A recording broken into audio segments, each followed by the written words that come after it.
Well, the rise of the social media, besides making it easier for us to communicate, has also made it easier to spread fake news. This is an issue that was debated at the Jaipur Lit Fest, and my colleague Mohammed Saleh caught up with author and historian Audrey Truschke to discuss whether it was possible to have an objective version of history and what historians can do to battle falsehoods that are peddled as historical facts.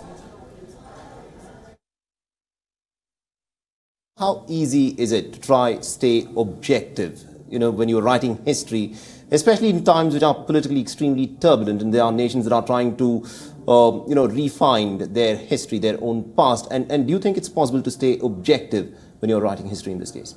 The short answer is no. I don't think that true objectivity exists. I don't think any legitimate historian has thought that for quite some time, if any historians ever did. I think that everyone is subjective and everyone speaks from a particular position.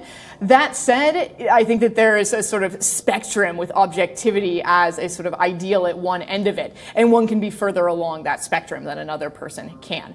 I strive towards objectivity, even though it is an ideal that I may never reach. And I use a series of sort of practical, hard tools to deal with that. So for example, in my own research, when I come up with a theory that just maybe fits a little bit too nicely with my own politics, I interrogate that theory to the utmost. I try to disprove myself. I seek out alternative sources. I go to great lengths to try to check myself. I use peer review. I have other scholars read my work, so on and so forth.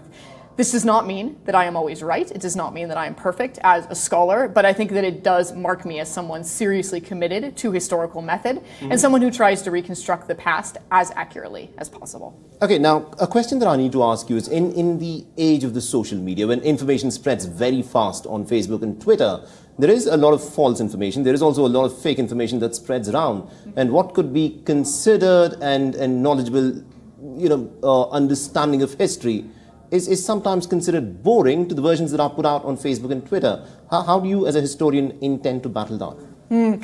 So I think that this is a big problem, and this is something that I talk about in the Aurangzeb book, is that the story, the sort of mythical Aurangzeb, it's terrible history, but it's actually a really good storyline. It's a very compelling story. And the story that I have to tell about Aurangzeb Alamgir, the historical, complicated man of his own times, it's not as compelling of a story. It's far better history, but it just doesn't sell as well.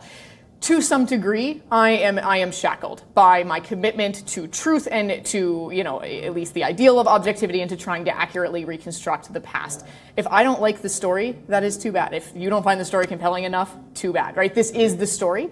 That said, I do believe that academics should strive, for basic stuff, like being good writers, maybe writing books for popular consumption, like I did with Aurangzeb, the Man and the Myth. And this is something that not all academics go in for, and that I wish more historians would.